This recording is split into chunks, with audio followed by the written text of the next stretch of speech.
Estão sendo gravados. Bom dia novamente. Hoje é 4 de fevereiro de 2021, disciplina de treinamento físico. O semestre é 2022, né? Se eu não perdi a conta, é isso, né? 2020/2.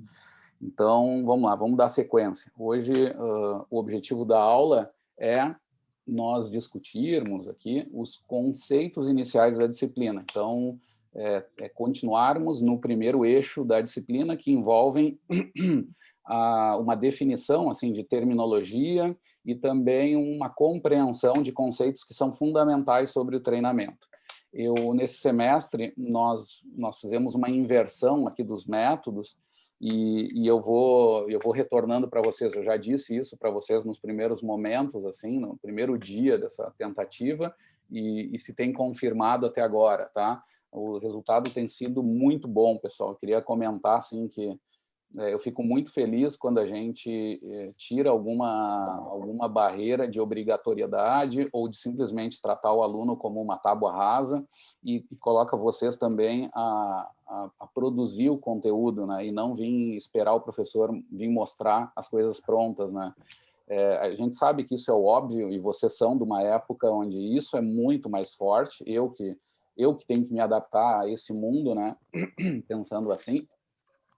Mas é sempre bom recordar que esses conteúdos são conteúdos que vocês têm acesso de qualquer forma, né? A disciplina, vamos lembrar disso. A disciplina não... Eu vou mutar alguns, tá? Não se sintam agredidos, só para me coordenar aqui. Então, nós sabemos que o conteúdo está à disposição de vocês, mas que, como eu falei lá na primeira aula, ao mesmo tempo que a gente tem acesso, vocês também têm acesso a muita porcaria, né? Há na internet uma poluição de coisas e uma desorganização, a falta de hierarquização, né? Que resulta naquela questão que eu falei. O tiozão do WhatsApp parece ter, às vezes, mesmo peso do que um cientista sobre qualquer tema, sobre o tema que o cientista estuda, né? Então, no nosso caso, também acontece. O exercício é, nesse semestre, da gente saber, a gente conseguir ser mais ativos frente a esse conhecimento. Nós termos também uma postura um pouco mais diretiva e proativa, e, ao mesmo tempo, crítica, né? Então, eu espero que nesse processo, vão ter coisas que eu não vou conseguir avaliar, mas eu espero que eu instigue vocês a isso, a que vocês comecem a ter a gente chama de um cifragol ou simancol, né? Desenvolver aquelas questões assim do tipo, bom, da onde que eu estou lendo isso? Né? Bom, se o cara é um blogueiro do coaching quântico que ganha dinheiro e não tem nenhuma formação, mas ele adora o Arnold Schwarzenegger, se parece com ele. Será que esse é o motivo de achar que esse cara sabe mais do que o meu amigo, colega, professor Cadori, né? Uma referência internacional, onde é convidado dos maiores centros do mundo sobre o tema, embora a gente saiba que o professor Cadori, na parte do treino dele, pessoal, ele não tenha um grande desempenho, né? Conhecido, né? Então, será que é isso? Não, eu quero que vocês, ao longo do semestre, compreendam, sim, que onde estiver ali um sobrenome Cadori é um sinal de segurança, né? Um bom exemplo daquilo que a gente pode dizer que, bom, a informação ali tem a sua importância. Então, a ideia da disciplina é desenvolver isso. Ao longo do semestre, a gente vai conversar sobre isso e vou instigar vocês, tá? Eu vou esperar que vocês tenham uma atitude participativa. Tá? Eu não aguento aluno que fica sentado e fica esperando, fica ligando ao problema para achar uma justificativa para não se mexer. Então, o que eu vou querer de vocês é isso que vocês fizeram até agora e estão fazendo bem. Claro, eu não vi todos, né, os grupos se escondem um pouco, mas eu quero que vocês me vejam. E, inclusive, eu faço a seguinte proposta, que ao longo do semestre eu sempre deixei implícito e dessa vez vou deixar explícito, tá?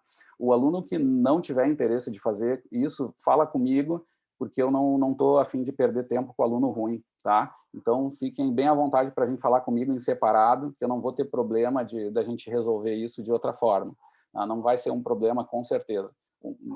Ou seja, o que eu falo de outra forma é que os caras que estão a fim de ficar aqui é porque tem sangue nos olhos e tem vontade de se mexer, de se coçar, de tentar aprender e de tentar quebrar um pouco a barreira. Nesse processo, aprender também. Tá?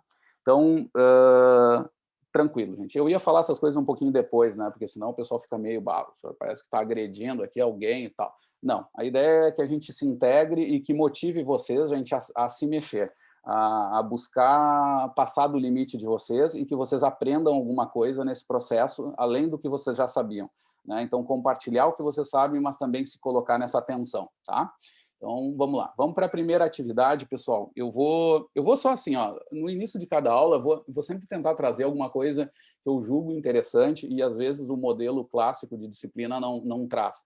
Então, nós estamos no tema aqui dos conceitos iniciais, tá? Então, eu vou mostrar para vocês aqui, gente, um vídeo que mostra o desempenho, um produto de desempenho, tá? Que é limitado, é ligado ao esporte, e nós vamos ver que é do esporte de baixíssimo nível, né?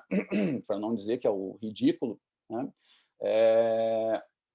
Mas um exemplo bem legal assim do desempenho executado por alunos da educação física, né? Um ezefiano fazendo uma prova aí, onde ficou anos atrás ficou famoso o vídeo como o vídeo do Vai Natan. Não sei se vocês já ouviram falar da fama, isso aí virou quase uma religião, né? Dos seguidores de Natan por causa desse desempenho absurdo do colega esse de vocês, né? Um egresso já, eu acho, assim, de anos atrás. Mas eu não sei se vocês vão conseguir. Vocês estão vendo minha tela do YouTube? Ah, não, tem que compartilhar, né? Claro, não fiz nada ainda. Espera aí. Tá.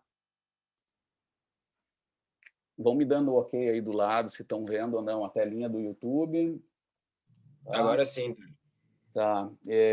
Deixa eu ver se tem voz aqui, se vocês vão conseguir ver. Espera aí. Vocês escutaram o barulho?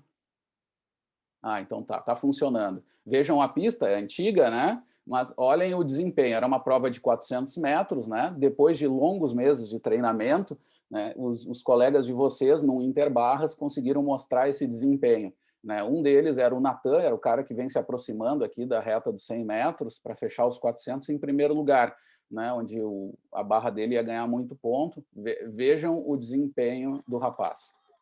É o Vai Natan, vai Natan.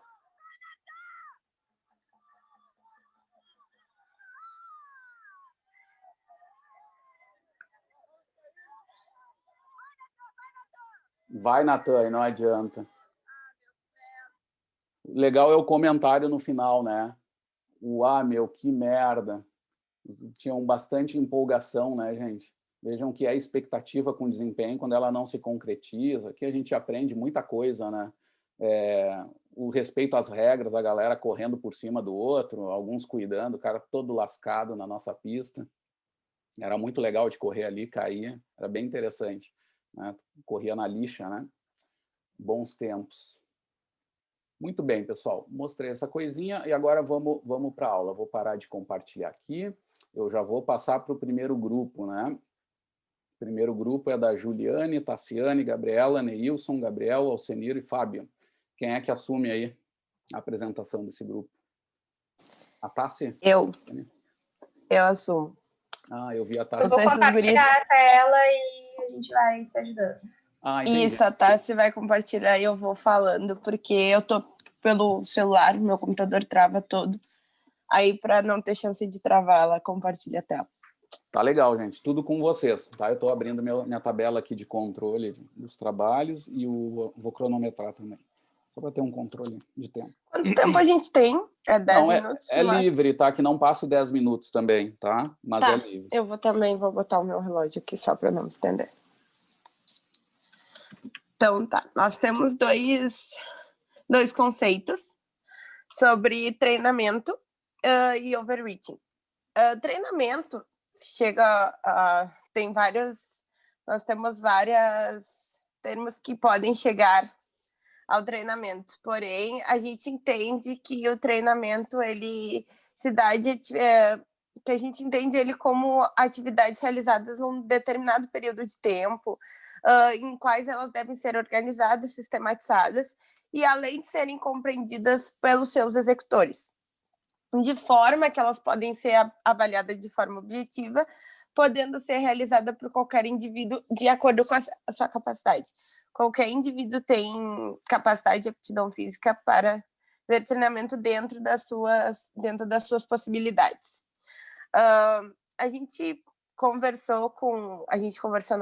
pediu a opinião dos dois especialistas, o professor Marcelo e o treinador Leonardo Ribas.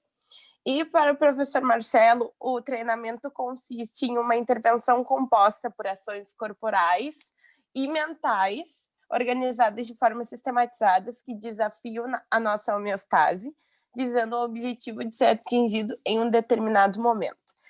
Esse objetivo pode ser melhorado aumentando ou diminuindo o resultado de alguma valência física, do gesto motor, do desempenho físico ou da percepção subjetiva. Essa sistematização se obtém por meio de conhecimento adquirido de diferentes áreas do conhecimento. Essa foi a opinião do professor Marcelo. Já do Leonardo, deixa eu ver aqui, onde temos a opinião do Leonardo. Deixa eu achar aqui. Tá, depois eu exponho a opinião do Leonardo. Mas, entrando... Não teve o retorno do Leonardo, não sei se ele acabou não vendo o nosso e-mail, mas eu vi que ele respondeu do outro grupo, mas para a gente não foi retornado. O nosso a gente não conseguiu resposta. Tranquilo. Tá, nós temos só do professor Marcelo. Enfim, na nossa conversa do grupo da que o treinamento é todo o exercício físico pensado para determinado grupo ou determinada pessoa também, porque todo indivíduo tem um tipo de treinamento específico para a sua aptidão física. Foi na primeira conversa foi que o nosso grupo também chegou a uma conclusão. Agora falando a gente pegou também o conceito do professor, que digamos que o conceito de treinamento baseia-se em uma série de exercícios físicos realizados de forma organizada, de médio a longo prazo, estruturados racionalmente, podendo ser avaliado e reavaliado. Também dá que acaba se ligando todas as opiniões para o mesmo termo. Agora, se tratando de overreaching, a gente pode relatar que é a consequência do treinamento. Porém, são quando o teu corpo dá sintomas que ele está trabalhando além do que não é no desejado, mas ele está além do que talvez ele suporte, que ele quando não se respeita os sinais do corpo, que ele está trabalhando abaixo da capacidade de geração e recuperação de trabalho. O overreaching é uma acumulação de estímulos estressantes desencadeados pelo treinamento físico, que acaba se ligando um ao outro, resultando num decréscimo de desempenho em curto prazo ou sem sinais de sintomas psicológicos e fisiológicos. Às vezes ele não dá sinal nenhum e às vezes ele dá sinais como desânimo,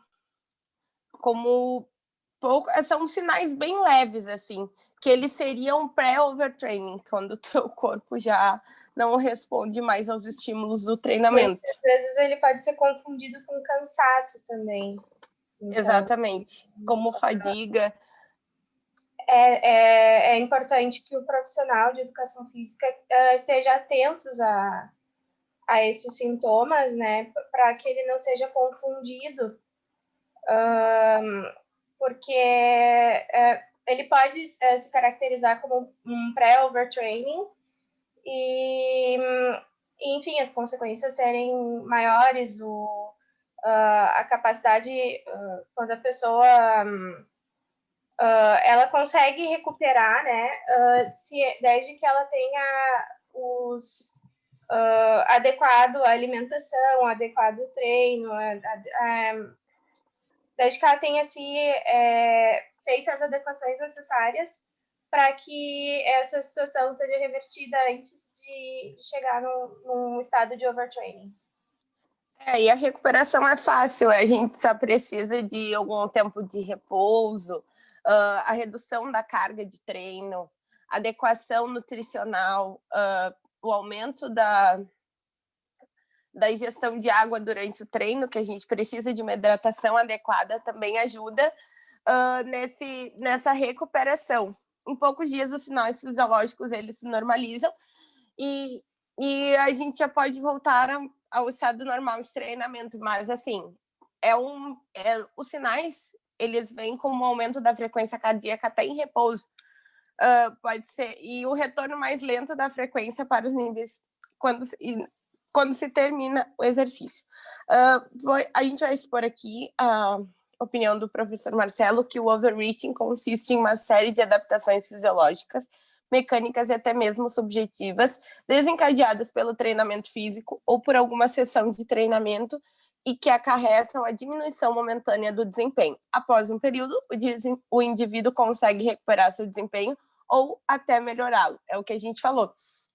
Com os profissionais adequados, orientando, a gente consegue esse retorno da aptidão física mais rápido. Então, só o repouso, a alimentação adequada, a hidratação adequada também podem normalizar.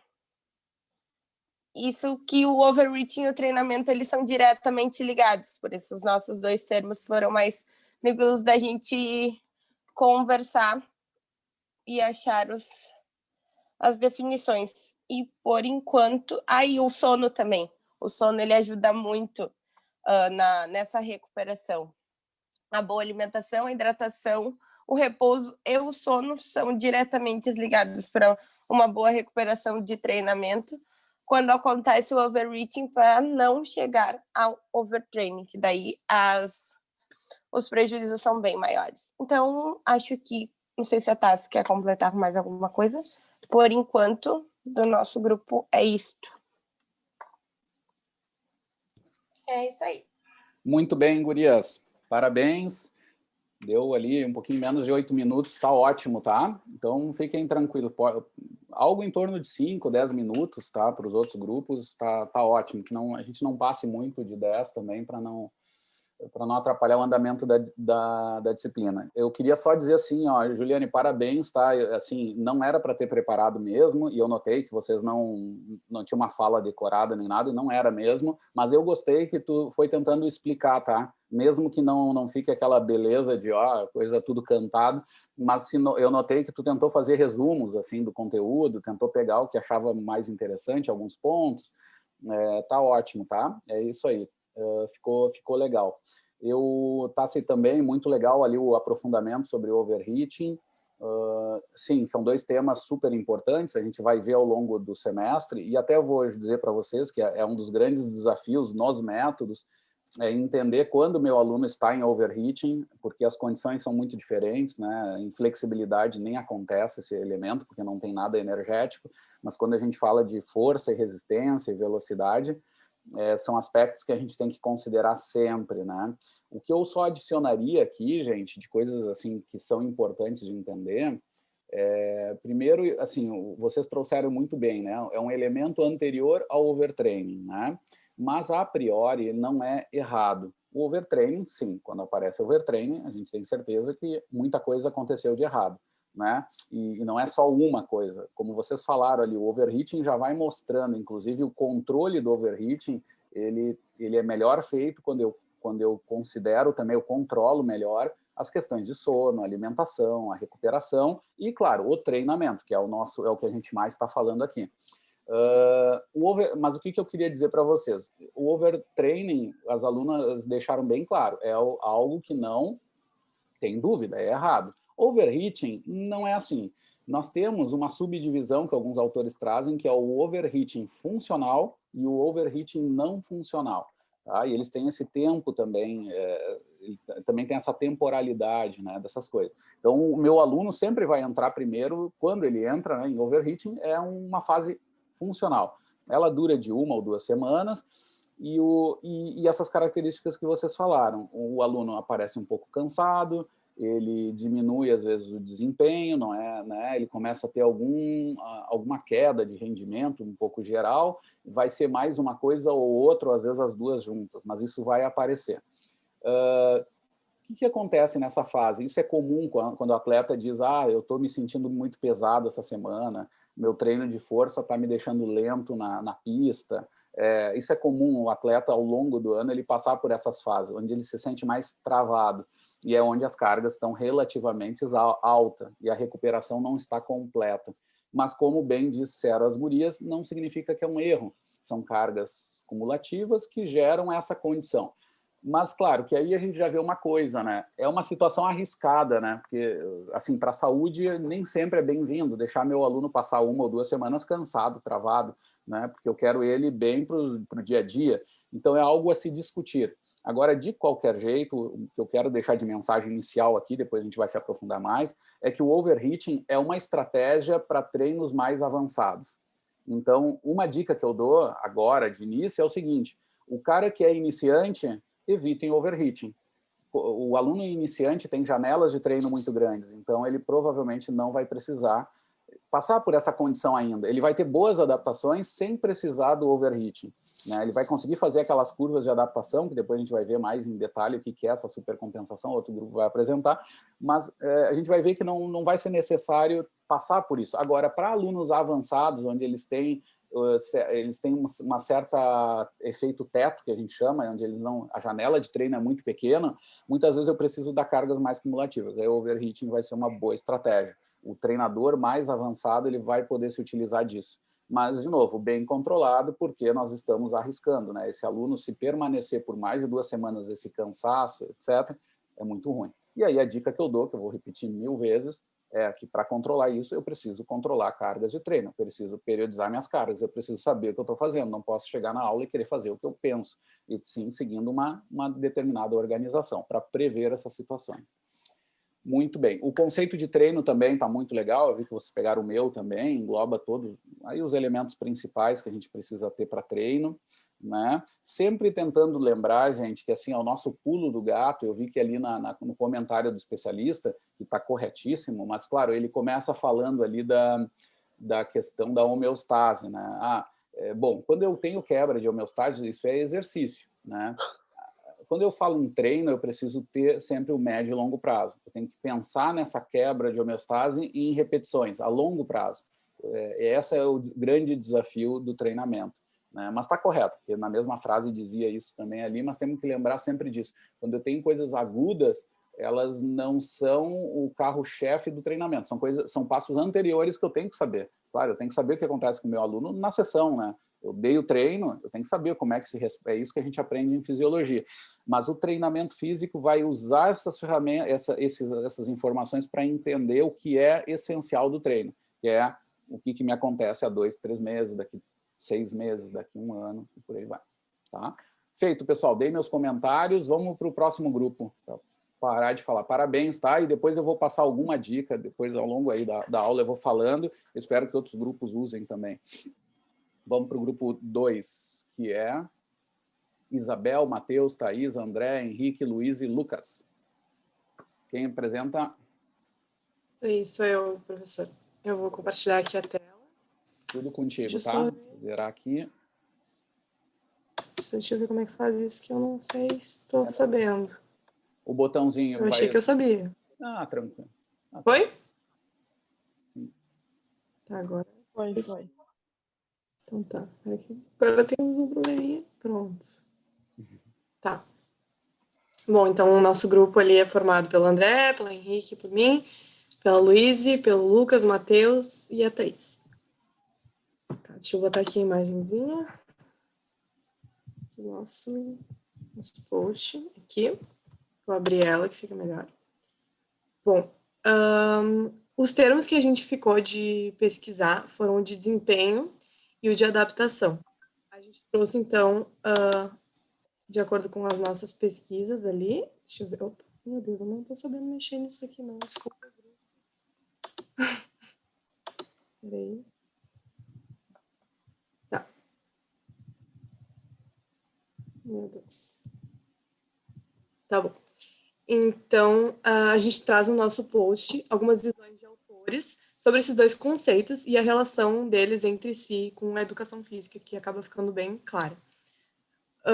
Bom, de acordo com as nossas pesquisas, então, a gente encontrou que o desempenho está ligado com conceitos de otimização e suficiência. Ou seja, a gente tem um melhor desempenho quando a gente tem uma melhor distribuição e um equilíbrio das cargas e da quantidade e da qualidade delas. Bom, a adaptação, a gente pode entender ela como uma reorganização, uma homeostase do corpo depois de um estímulo que gerou uma desorganização. Então, é quando o corpo ele vai se reorganizar depois desse estímulo.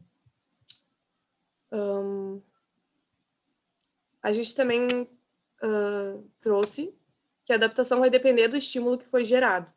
Então, se a gente tiver um estímulo X, a gente vai ter uma adaptação X. E isso vai estar ligado ao desempenho. O desempenho ele vai ser X de acordo com essa adaptação que ocorreu. Para a gente ter um desempenho melhor, a gente precisa de uma certa adaptação. E está tudo diretamente ligado.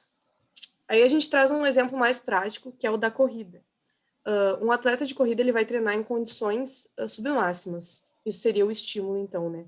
Uma corrida de duração maior, com uma intensidade de 50% a 80% de intensidade. E com um consumo de oxigênio máximo. Assim, ele vai adaptando e vai melhorando o desempenho dele. A gente também tem que entender que a adaptação pode ser tanto ruim quanto boa. Então, não é sempre que a adaptação vai trazer um desempenho melhor. Às vezes, a gente pode ter uma adaptação que não vai ser tão boa e vai gerar um desempenho pior. Então, aí a gente traz um pouco dessa questão do overtraining, que a gente vai explicar um pouquinho, que não é o nosso conceito, mas acabou se relacionando. Às vezes, a gente tem muitos estímulos de uma carga errada, que é gera uma situação de platô. São as cargas excitáveis, que depois a gente vai falar um pouquinho mais, que elas não são as adequadas para gerar uma adaptação boa. Nessa situação, acaba ocorrendo o overtraining, e aí piora o desempenho do atleta. Então, como a gente falou, esses dois conceitos eles estão extremamente ligados, tanto à educação física quanto entre si. E o nosso post, eu acho que ele deixa bem claro isso, que a gente fala disso bem diretamente, os dois termos bem ligados. Aqui a gente trouxe alguns sites, alguns links, né? Então aqui a gente tem tanto matérias, quanto artigos, quanto a apostila do professor, quanto um vídeo no YouTube, que até dava para dar uma mostradinha, mas eu acho que é muito longo, então se vocês quiserem dar uma olhada depois. E aqui tudo a gente pode encontrar mais informações sobre os dois termos. Depois, aqui, a voz do especialista, né? A gente chamou por e-mail os dois especialistas, a gente conseguiu a resposta dos dois. Então, a gente traz um resumo da formação deles, o Guilherme Pereira Berriel e o Leonardo Boedo, que eu já esqueci como é que fala. Mas a gente trouxe a opinião deles sobre os dois conceitos. Vou ler aqui, então, um pouco do ponto de vista do Guilherme Pereira Berriel e depois do Leonardo. Bom, o Guilherme Pereira, ele fala que, do ponto de vista dele, a adaptação em relação ao treinamento é a mudança de performance em resposta a um estímulo executado. Ou seja, exatamente o que a gente falou no nosso post, né? E o desempenho para ele é a soma de todas as características físicas que resultam numa performance. Então, ele tem um ponto de vista um pouquinho diferente do que a gente tinha mostrado ali, mas que também dá para interligar dá para interligar a distribuição de cargas, o equilíbrio, que resultam num desempenho melhor, né? Seriam essas características que envolvem no melhor desempenho. E ele fala sobre a diferença entre os termos, que para ele a adaptação é a resposta dada a um estímulo e o desempenho tem a ver com a performance e pós-adaptação, mostrando essa relação entre os termos, né? Agora, sobre a opinião do Leonardo. Ele também nos trouxe bastante informação e vou ler aqui uma parte da opinião dele, vou comentando também que nem eu fiz. Ele diz que a adaptação é a resposta de um sistema ou organismo após um estímulo, bem o que a gente tinha visto também, que é aquela reorganização. Na busca de uma reorganização, novamente essa palavra que a gente já tinha usado no nosso post, né? Para que um eventual novo estímulo da mesma magnitude ou maior, para que o corpo esteja pronto para um estímulo dessa mesma magnitude ou maior, ou seja, vai ter uma adaptação que vai estar relacionada ao desempenho também. Aqui, deixa eu ver. Para que ele não sofra o mesmo impacto inicial. Então, tem tudo a ver com essa adaptação. Relacionando com o treinamento, o organismo de um atleta responde a uma carga de treinamento, recompondo as estruturas danificadas pelo estímulo da sessão ou período. Essa resposta, a adaptação, é de acordo com o estrago em relação à homeostase. Então, esse estrago seria o estímulo, né? O estímulo, ele vai gerar esse estrago, essa desorganização, e aí rola a adaptação. Depois ele fala um pouquinho sobre os estímulos, que a gente tinha mencionado ali antes no nosso post, o estímulo de excitação, que é o que não causa adaptação, carga similar ao de aquecimentos. Então, esses são os que podem trazer um problema depois, né, de overtraining. Os estímulos de adaptação, que são as cargas ideais, que é o que a gente deveria usar e usar de um jeito em crescimento, que deve sempre gerar uma adaptação. E os estímulos de exaustão, que são cargas muito altas, vezes arriscadas, e que podem gerar lesões. Devem ser muito bem planejados e tem que pensar bem nos riscos e nos benefícios deles. Depois ele traz sobre desempenho, que para ele tem a ver com a condição de alguma variável medida em alguma avaliação ou prova em um determinado momento, que a qual se confronta com o resultado do que foi medido com o resultado de um outro momento. Ou seja, ele traz uma visão também um pouco diferente do desempenho que a gente tinha visto, mas que também pode ser relacionado. Resumindo, acho que tem a ver com a condição de algum parâmetro em um dado momento. Só pode ser classificado como melhor ou pior se comparar com outro indivíduo ou em outro momento. No post até do Face que a gente fez das enquetes ali, falaram bastante sobre isso, sobre essa questão de comparação, né? E eu acho que é um jeito de medir o desempenho. Então, por isso, na nossa imagem, a gente colocou aqui o Bolt com o tempo dele, que é um parâmetro da gente ver como foi o desempenho dele, se ele fez a distribuição correta de estímulos e cargas, etc., como a gente explicou no post. E a adaptação, a gente colocou uma mulher treinando, então ela tá botando uma carga ali para gerar uma desorganização e uma reorganização, e assim ter uma adaptação para depois gerar um desempenho maior. Então, eu acho que é isso. O Henrique queria falar um pouquinho, mas não sei se ele quer ainda. Eu falei bastante. Não sei. Henrique? Peraí, é que eu tava... Alguém aí me mutou, né? Então... sim. Deve ter sido eu. Eu tava só tirando aqui. Mas era muito fazer a relação com o post anterior das gurias ali, que sobre o overreaching, que o overreaching ainda é uma carga, digamos, controlada. É uma coisa que tu tá naquela certa...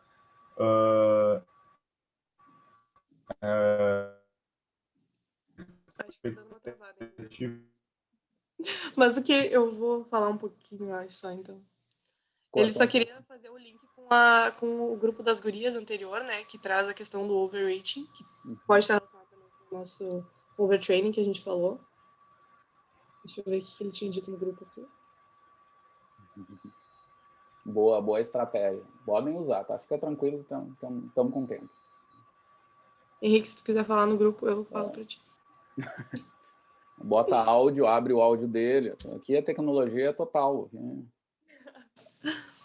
Não, era mais para fazer com a relação com o grupo das gurias anterior, que o overreaching é uma carga ainda controlada e que o overtraining já é uma carga mais absurda, assim, para frente. E tu pega overreaching, tu ainda tá treinando a pessoa para tal situação, para ela se adaptar àquela situação. O overtraining é quando tu treina a pessoa incessantemente numa carga alta por um tempo absurdo, tipo, digamos, semanas e semanas que a pessoa fica cansada. Aí acaba sendo overtraining, que é aí que diferencia um pouco do overreaching. Perfeito. Feito? Isabel, tira ali do compartilhamento. Parabéns. Grupo 2 ficou muito bom o material também, bem legal. Eu quero fazer só alguns comentários, tá? Não se sintam agredidos, sim, mas vamos ir ajustando, porque a gente está na fase de ajuste de conceitos, tá? Teve uma parte, Isabel, que tu comentou no início, que me soou estranho, assim, que tu me fez entender, então, independente se foi ou não foi, mas só para a gente ajustar o que é, assim, é que tu comentasse, assim, que o overtraining poderia surgir, por exemplo, de várias cargas, tu falou excitáveis, que seria de excitação, né? Cargas de excitação. Talvez tu quisesse dizer outra coisa, mas de qualquer jeito não é, tá? A carga de excitação, ela é a baixa, né? Ela é uma carga que não gera adaptação, que depois tu mesmo falou certo, né? Mas o que e aí eu também comento sobre o que o colega de vocês falou também no final. assim, a diferença do overheating para o overtraining é mais do que intensidade, né? É tempo, o erro, né? Tá no tempo, né? Onde no overheating funcional, especialmente, tu tens ali as cargas muito intensas, onde não geram uma adaptação de curto prazo, porque a pessoa não consegue nem descansar, a pessoa piora, né? Digamos assim, naquela semana, ela se sente cansada. Mas não é errado, né? Porque depois, com a recuperação correta, isso vai trazer uma adaptação mais à frente, forte. Só que o erro do overheating quando se torna não funcional como vocês mesmos falaram, né? Só para a gente ressaltar, a questão temporal, né? A pessoa continua recebendo essas cargas fortes. Existe até um pessoal, tem um pesquisador, Thomas Rayleigh, em inglês, famoso, que fala do ciclo vicioso do overheating, que é assim, quando o treinador não tem bem controlado as cargas, ele muitas vezes vê o aluno com resultado ruim, ele está no overheating, e ele muitas vezes decide por aumentar a carga ou continuar com essa carga alta, para esperar a adaptação. Porque ele não está controlando bem, ele não sabe que já faz algum tempo que esse cara está recebendo cargas de choque, talvez, ou extremas, né, ou de adaptação extrema. E isso não está respondendo para ele bem. E ele continua ou aumenta até as cargas. Aí tem erro, né? Mas lembrando que é muito mais temporal nesse erro, né? Que aí não tem dúvida. Se passou de 2 semanas, 3, esse cara está tendo risco de entrar em overtraining, que é um problema de uma síndrome metabólica, não é nada ligado a uma sessão, é algo que aparece ao longo de meses, e para sair também vai precisar de meses, dando um resumo assim, da história. Mas vocês falaram super bem, que em algum momento apareceu um ruído aí, só para a gente... Agora, outra coisa que eu vou falar também, que o coitado do grupo 2 pegou um pouco, mas eu vi algo no grupo 1 e depois eu vou falar mais pessoalmente, direto, é que assim, vocês usaram várias referências e tem referências até jornalísticas que eu não vejo problema, tá? Quando a gente vê que é um jornalismo que se atenta à ciência, né? Tu vai ver ali que a jornalista tal falou com a médica tal, com o pesquisador tal, isso já me dá uma maior segurança. Não é 100%, a gente sabe, mas aumenta a segurança. Mas nós temos umas pegadinhas, que isso aqui a gente está gravando, e eu sei que tem um pouquinho até de, como é que se diz, de preconceito ali no meio, assim, ó. Na última reunião da comissão do pós-graduação, eu estou na comissão, o coordenador do PPG lá, o professor Álvaro, né, o meu amigão, ele tem raiva de algumas coisas, e vocês sabem que o Álvaro é um cara intenso, né, quando ele tem raiva mesmo, né. Uma das coisas que ele tem muita raiva é da EFI Eportes, da referência que eu vi que o grupo usou mais de um lugar ali, e que provavelmente o material é bom, assim, não tem nada, não deve ter nada muito errado, tá? Eu li uma delas ali, vi que não tinha, e o outro talvez não tenha até pelos autores. Eu vou dizer para vocês, eu já publiquei, vou acusar meu pecado aqui, já publiquei ali para a gente ficar tranquilo sobre isso, tá? Mas mesmo assim, eu vou sugerir para vocês de não usarem essa referência, tentarem usar outras, e também apareceu ali uma referência do professor Paulo Gentil, que é um pesquisador que foi envolvido nos últimos tempos com problemas de retratação, né, que é um problema da ciência muito mais comum do que a gente imagina, que é publicar dados errados ou falsos, alguma coisa assim, e aí a comunidade vê que está errado, e aí pedirem a retratação. E é um cara muito famoso, né? É um cara que a gente conhece, até um queridão, assim, um cara, mas que sofreu isso aí. Então, também um dos grupos citou lá o Paulo Gentil, inclusive eu comentei, troca só o nome por especialista. O que interessa é a matéria, sabe? E a informação estava correta, e mais interessa. Mas só para a gente diminuir, porque, de novo, o nosso material também vai ser uma referência na internet. Então, daqui a pouco a gente tem que também transparecer essa maior credibilidade, né? Sem perder o que é essencial, que é a matéria, mas, ao mesmo tempo, tentando elevar o nível das referências, assim, onde tenha menos dúvida e a gente consiga usar mais, que ninguém chegue e diga, não, esse material não dá nem para ler, os caras estão citando o Joãozinho ou a Mariazinha, que é... Então, para evitar isso, a gente pode ir ajustando essas coisas. Eu vou falar com os grupos mais em separado, tá? Fiquem tranquilos sobre isso também, nada demais. Outro termo que foi usado, que eu achei estranho, né? O único, acho que é estranho mesmo, assim, era o estrago, né, da homeostase. Isso provavelmente foi uma tradução, né? Ou vocês pegaram do português. Fiquem à vontade para me dizer, até se foi tradução mesmo de Google, não tem problema, tá? Que a gente usa direto isso. Esse termo não foi a gente que usou, esse aí foi a citação do especialista, então foi ele que usou esse termo e aí tipo, eu dei uma Então foi até de colega nosso aí, depois vocês me falam quem foi, porque assim, ó, não é o melhor termo, tá? Talvez até eu esteja errado e depois eu falo para vocês, mas não certo, não, eu digo assim para os meus alunos que eu não sou o as da língua portuguesa. Eu relativamente escrevo bem, mas eu nunca sei as regras. Eu aprendi, é que nem violão, de ouvido, assim, né? Eu tenho essa coisa. Mas então eu não sei bem as regras. Mas o que eu falo para eles que às vezes não é, o termo não é elegante. Eu uso esse termo para acusar a minha ignorância assim nessa terminologia, mas assim não é o melhor termo. O que pode ser é a perturbação, né, ou distúrbio da homeostase, assim, são termos que é mais do jargão. Não muda nada, a gente entende, né, que a ideia de estragar a homeostase, ela vai para os ares, né? Quando a gente dá o estímulo, ela desequilibra, né, a homeostase. É isso que acontece. Mas dá para trocar esse termo. Se é que está escrito, eu nem lembro se estava, eu só escutei, tá? Mas fica à vontade, tá? Depois ficou até entre aspas, que já suaviza bastante. Mas se puder, depois troca por distúrbio e coisa, tá? Não, eu tenho mania, vou contar para vocês coisa engraçada. Por exemplo, meus alunos teimam comigo, mas eu odeio, por exemplo, o já, né? Já, Joãozinho, quando tem o já começa a me dar alergia, né? Quase sempre quando tu apaga o já, ele não muda nada no sentido da frase, né? Testem isso, vocês vão ver. O já é só é coisas que a gente até fala, mas de novo não é elegante na escrita, né? Então vai por aí, sabe? É frescura da frescura, mas eu acho que vale a pena, porque em tudo a gente vai aprendendo sempre alguma coisinha, né? Até nisso, né? Tinha um exemplo também, coisa de velho. É o último exemplo que eu dou para ficar parando de contar a história. Mas tem um professor, o professor Álvaro, né? Eu fui aluno dele quando ele era mestrando, e ele era muito mais intenso do que hoje, vocês podem acreditar. Era um mestrando, né? Lá no antigo ICBS.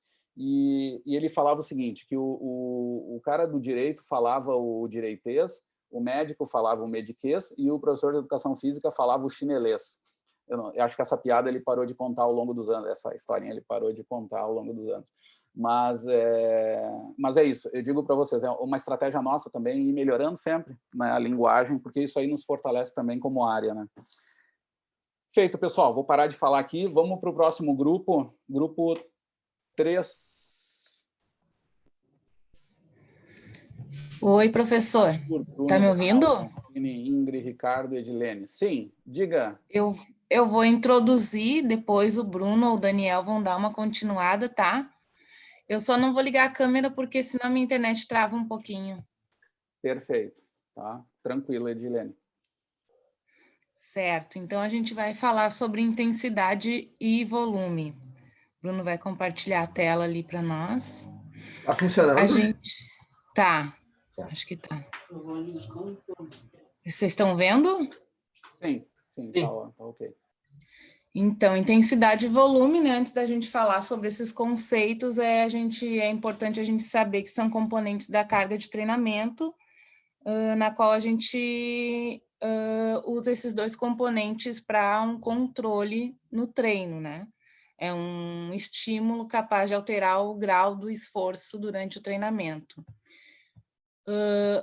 A intensidade é a variável, uma das variáveis mais importantes de ser controlada, né, e avaliada num treino, assim como o volume também tem uma grande importância. O que a gente entendeu, assim? Qualquer coisa, os guris falam aí também. No treino aeróbico, a gente controla a partir da frequência cardíaca, né, a partir do aumento da intensidade que o exercício vai tomando, o exercício aeróbico vai tomando. E na medida que a frequência cardíaca aumenta, na mesma magnitude, a gente tem uma relação muito próxima da intensidade da frequência cardíaca, né? Elas são próximas, acompanhado do consumo máximo de oxigênio, né? Que são marcadores da intensidade do treino.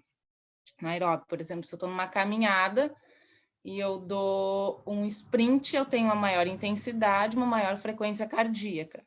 Aí, se eu estou numa caminhada num nível moderado, eu tenho menos intensidade, né? E consigo controlar também a frequência cardíaca e dar um maior volume no treino.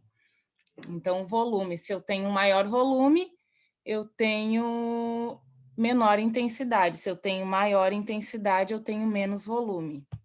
Aí a gente falando isso no treino aeróbio, também no treino de força, a intensidade é um sinônimo da carga que eu vou utilizar para fazer as repetições, a intensidade do trabalho com carga mais alta, o volume. O volume é a quantidade de séries, que às vezes a gente está treinando ali, vou fazer, sei lá, 3 séries, 4 séries, né?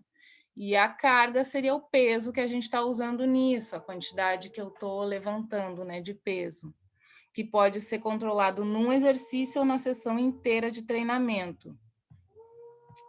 O que a gente viu também quanto a isso? Não é só a frequência cardíaca, né? A gente... Deixa eu só chegar ali na parte... além da frequência cardíaca, a gente também tem os métodos utilizados para medir a intensidade do exercício, né? Que é a frequência cardíaca de reserva, a diferença entre frequência cardíaca máxima e frequência cardíaca de repouso, de uma maneira absoluta, e também a percepção de esforço, que é a escala de Borg, que a gente conhece bastante, né? E como a gente estudou, isso é um modo mais subjetivo, né, dentro dos outros métodos, mas também é capaz de medir a intensidade do treinamento. E o volume é definido pela duração, pela quantidade de estímulo em uma sessão, né, ou num ciclo de treinamento, como eu disse ali antes. Quando a gente tem uma prática cíclica, aí o volume é representado pela distância que eu estou fazendo, numa caminhada, numa corrida, por exemplo. E nos exercícios resistidos, que é no treino de musculação, a gente se expressa pelo número de séries e de repetições, né? Isso a gente tem bem documentado.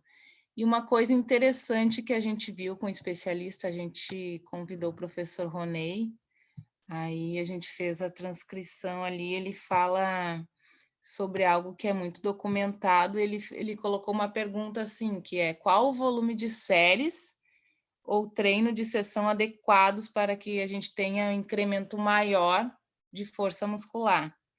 Aí o que ele nos comentou e a gente pensou sobre foi que o volume do treino computado pelo número de séries envolvendo grandes músculos, grupos musculares, desculpa, os grupos maiores, os grupos grandes musculares, é suficiente para desenvolver as mesmas adaptações com volume de 3 vezes maiores, né, que seriam as 3 séries. Sobretudo nos idosos, em populações especiais, em cardíacos, em diabetes, em mulheres com câncer ou em homens com câncer de próstata, enfim, nessas populações especiais que a gente tem que ter um maior cuidado, a gente pode diminuir o volume do treino, né, para eles aderirem também ao treino, e também consegue o mesmo resultado, consegue um resultado bem interessante, principalmente nos 3 a 5 meses iniciais do treino. Então, a gente tem uma maior aderência, tem um resultado também bem semelhante, né, ao volume de 3 séries, com esse volume reduzido, e é eficaz, né, no incremento de força, no de massa muscular, e perde menos tempo e adquire também os mesmos resultados. Deixa eu ver o que mais que a gente ia falar. A intensidade e o volume são fundamentais, como a gente disse antes, tem que ser bem controlados, bem organizados, com uma sequência lógica, né, bem periodizados também, tem que estar atento para isso, para a periodização, para a sequência, para a organização. E o volume e a intensidade são os principais componentes de força, que aí a gente tem a força máxima, a resistência de força, a força potente e a hipertrofia, né? Que daí a gente tem um cuidado maior, um cuidado mais rigoroso nessas variáveis para controlar de forma mais aguda do treino. Acho que era isso. Os guris querem falar alguma coisa? Dos percentuais de um RM também. Vocês querem acrescentar, o Bruno, o Daniel? Não, só falar também da imagem que a gente pegou, foi querendo relacionar a intensidade de uma corrida, por exemplo, de 100 metros, né, que vai ser muito intenso, comparado de uma maratona, por exemplo, que vai ser um maior volume e uma menor intensidade. Acho que o Daniel queria falar mais alguma coisa, não lembro.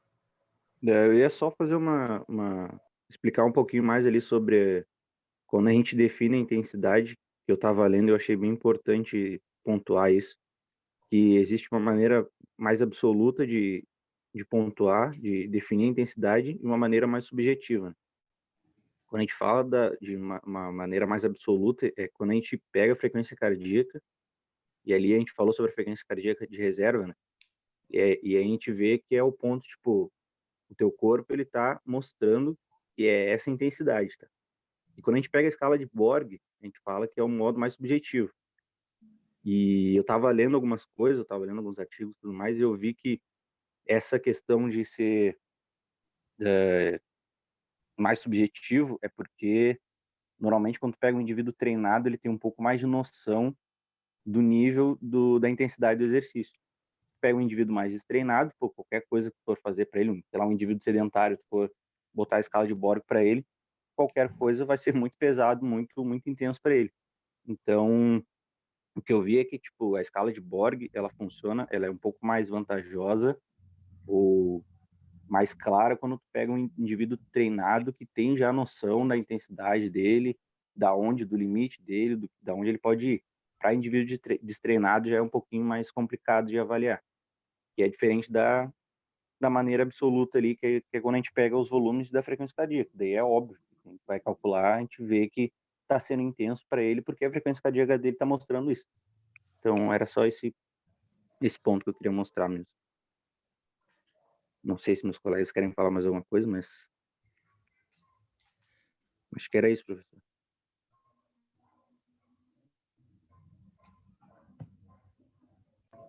Tá mutado, senhor. Muito bem, obrigado, pessoal. Deu ali 8 minutos e pouco, 8 minutos e meio, vou parar aqui. Deixa eu só anotar aqui, fazer um registro. Muito legal, gente, ficou o material de vocês, bem interessante, só que assim, ó, aqui é um dos assuntos onde a gente mais escorrega assim na área, não vocês, tá? Mas até enquanto eu ouvia vocês ali a explicação inicial da Edilene, eu fui notando que a Edilene ela foi precisa em alguns materiais que ela pegou, né? E às vezes até com colegas mesmo, né? O entendimento de algum colega aqui da ESEF e tal é diferente, e não quer dizer que um é errado e o outro é certo. O que mostra só é que a nossa área sofre dessa falta de concordância de terminologia.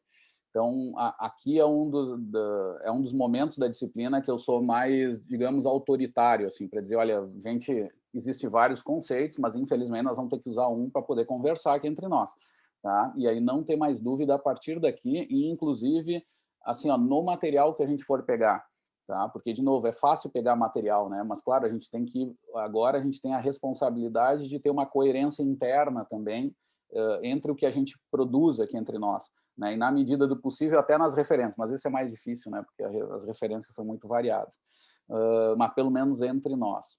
E então, assim, eu vou fazer um resumo, mais do que dizer o que foi dito ou não, para não ficar nisso, mas eu vou tentar fazer um resumo desse entendimento. E eu acho que eu falei até em aulas anteriores, eu dei não sei se foi de manhã ou de tarde, que eu dei o exemplo do pessoal da musculação, quando diz lá, ó, cara, aumenta a carga para mim, né? O que a gente faz? A gente aumenta, na verdade, a intensidade, né? A gente aumenta o peso lá naquele caso, que vocês falaram corretamente lá nas enquetes, que carga tinha a ver com um certo peso, e aí eu comentei para vocês, cuidado, é um entendimento de algumas áreas, né? Não está errado, só que aqui nós vamos ter que ter uma definição mais precisa da coisa, tá? E aí o que acontece? Carga é o estímulo total que a gente dá ao organismo, né? É o estímulo total. Quando vocês falavam lá no grupo anterior, falavam em distúrbio da homeostase, né? Eu comentei para vocês, cuidado, isso é só o estímulo que tu dá. Depois a gente tem que pensar a médio e longo prazo. Mas aqui o que interessa é o seguinte, quando eu quebro essa homeostase, eu tenho duas informações básicas. Na verdade, eu tenho mais, mas tenho duas que são principais, que é a intensidade desse estímulo, que foi bem explicado nos exercícios aeróbicos, a gente usa muito a frequência cardíaca, né? Nós podemos lá normalizar, usar a frequência cardíaca de reserva. Grupo, tirem um compartilhamento, igual mesmo que tem ali, mas depois, se a gente precisar, a gente volta só para se olhar um pouco mais. Mas assim, então, a gente tem essa informação da intensidade, é parte da carga, né? E temos a segunda informação importante, que é o volume dessa carga. E aqui na disciplina, nós vamos usar elas como entes separados, tá? Nós não vamos misturar elas. Nós vamos, na medida do possível, trabalhar com volume e intensidade com conceitos que significam coisas diferentes. E a Edilene mostrou bem o exemplo, né? No caso dos exercícios aeróbicos, a intensidade é frequência cardíaca, percepção de esforço, né? Que depois até foi mostrado ali pelo Daniel mais detalhes sobre isso. Mas, e o que é o volume? O volume quase sempre é tempo de exercício. O tempo, inclusive, é o elemento chave do volume para qualquer exercício.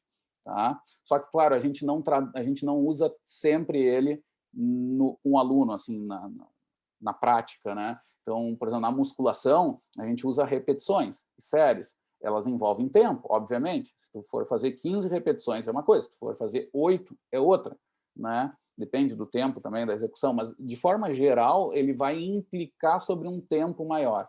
Então, no caso dos exercícios aeróbicos, eu tenho intensidade, que é frequência cardíaca, e tenho volume, que é tempo do exercício ou distância. É muito usual a gente também aplicar lá a distância como uma referência de volume da informação. E essas duas juntas é que vão me dar a carga. Então, a partir de agora, a gente vai ter mais cuidado para falar da carga. Mesmo que lá na musculação se use daquele jeito, ou em outra área se use de outro, para todo o treinamento físico, nós vamos começar agora a chamar de carga o total do estímulo que eu dou, né? Então, não vai ser só o peso que eu vou levantar. Vai ser, por exemplo, no caso da musculação, vai ser a tal da tonelagem. A tonelagem, sim, né? Que o pessoal usa, e não sei se o grupo até apresentou, foi de tarde, que botaram o termo de tonelagem como exemplo, e aí confundiram um pouco. Porque tem muito material didático de bom nível, tá? Que fala que tonelagem é volume da carga, e aí mistura, vai dizer que a carga, o volume é o total. Aí não, é bagunça. Nós vamos aplicar o que o grande filósofo Jack Stripador nos ensinou. Nós vamos por partes aqui. Nós vamos separar as coisas e tirar coisas essenciais. Tá? E essa compreensão desses conceitos, ela parte de uma base filosófica, inclusive. Quem quiser se aprofundar nisso, que adora o treinamento, eu sugiro ler sobre dialética, que vai tratar sobre fenômenos, sobre relações de qualidade e quantidade de fenômenos e o potencial de transformação de um e outro. Coisa. No treinamento, isso fecha muito bem. E o grupo da Edilene ali, os colegas, mostraram bem isso, né? O caso da prova de 100 metros, lá, uma prova de velocidade e uma prova de maratona. Não adianta. Se a gente for ver os valores absolutos, é claro, todos estão no seu máximo ali. Tudo bem, todos estão no seu 100%. Só que se eu for transformar em termos absolutos, obviamente que a intensidade que eu faço na prova de 100 metros vai ser muito maior do que eu faço na maratona, né? E isso vai implicar no quê? Que foi o raciocínio que os alunos trouxeram. Isso vai implicar numa relação volume-intensidade inversa, né? Na prova de 100 metros eu consigo fazer por pequena distância. Aquela intensidade que eu faço ali, eu duro pouco tempo, eu sei. Inclusive, no 100 metros cai o desempenho, né? No final da prova de alguns atletas, né? E na maratona, não. Na maratona, a intensidade é menor, de modo absoluto, e eu sei que eu consigo fazer ela por grande duração, tenho grande volume. Então, né, a intensidade é relativamente baixa, se for comparar, né? E o volume é alto. Essas relações, elas vão persistir. No treino de força também, se eu tenho um treino com maior peso lá, maior intensidade, portanto, maior percentual da RM, eu tendo a executar menores volumes. Essas relações vão persistir. Quando eu aumento os dois, eu sei que eu estou quebrando com essa relação, aí eu sei que eu estou arriscando com o meu aluno, né? Eu tenho lá um treino onde eu não faço esse jogo, eu aumento os dois, eu sei que ali eu estou colocando meu aluno provavelmente numa situação de microciclo de choque, numa situação talvez de overheating, e por aí vai. Tá? Aí a gente começa a ligar os conceitos. Tá? Devagarinho a gente vai ligando os conceitos. Mas é importante entender eles bem separadamente primeiro. Tá? Em partes. Então, volume e intensidade vão me definir a carga. Então, carga não é só volume, carga não é só intensidade. Resumindo a coisa. Né? Carga compõe todo o estímulo que eu dou, que envolve, no mínimo, duas informações. a intensidade e o volume. Tá? Fizemos um bom resumo aí com a apresentação do grupo. O grupo, se tiver algum conceito que escape a isso no que está escrito, já ajusta, tá? Lembrem disso. Isso serve para todos os grupos, tá, gente? A gente está ajustando aqui e pesquem. Talvez aquilo lá nos remete a uma coisa que mais confunde do que ajuda. Então, tentem tirar aquilo ou transformar aquilo. Suavizem a citação e tragam até para a leitura de vocês ali. Mas o cara citou desse jeito. Então, tira a citação dele. Transforma para o entendimento da disciplina e tira essa parte ali, ou usa uma outra citação que ajuste com isso para não confundir quem vai estar lendo. Tá? Isso no grupo, eu sei que de manhã ou de tarde teve, depois eu vou ler com calma, mas o grupo já pode, tá? Ajustar isso. Deixa eu ver como estamos indo. Tá, tudo bem. Pessoal, vamos lá. Agora é grupo 4, né? Ramiro, Isso. Jonas, Gabriela, Alexandre, Aline e Maureen. Ramiro, tudo com vocês aí. Beleza, Tarta. Vou fazer aqui. Tá aparecendo aí? Tá. Oi. Beleza, então. O conceito que ficou pra gente foi o conceito de supercompensação, tá? O nosso grupo é composto pelo Alexandre Salazar, a Aline Bernardes, a Gabriela Vitória, o Jonas Anela, a Maureen Roara e eu, Ramiro Silva. Então, o conceito de supercompensação, na verdade, ele é muito utilizado quando a gente está falando de algum treinamento físico, mas ele se baseia numa compensação que o nosso corpo tem a partir de um estímulo que é uma sobrecarga. Quando a gente tiver uma carga acima do que o nosso corpo está acostumado, do que ele pode lidar normalmente, a gente vai ter, então, uma compensação para a gente, quando tiver uma segunda vez essa carga, estar preparado para ele. A gente, então, quer chegar no nível de homeostase, quando a gente está chegando nisso. A gente achou alguns artigos que trabalhavam falando sobre uma compensação com a concentração de glicogênio muscular, que até estão nesse artigo, que são bem interessantes, mas a ideia é que, por vezes, quando a gente expõe o nosso corpo a essa intensidade, a essa carga demasiada, a gente tem uma curva um pouco diferente na resposta de adaptação, podendo ser dividida em 4 partes, como a gente mostrou nessa imagem aqui. A gente vai ter, então, um processo de fadiga, então a supercompensação, que a gente vai ter uma melhora do condicionamento físico, e, se não exposto de novo, uma evolução. Mas isso eu vou explicar mais detalhadamente para frente. Primeiro, a gente está começando a conceituar as 4 partes. Então, como eu estava falando, normalmente é associado ao treinamento. O conceito que a gente tem, então, é que o corpo humano se adapta a determinados estímulos, que pode-se dizer que é uma melhora no condicionamento para estímulos futuros.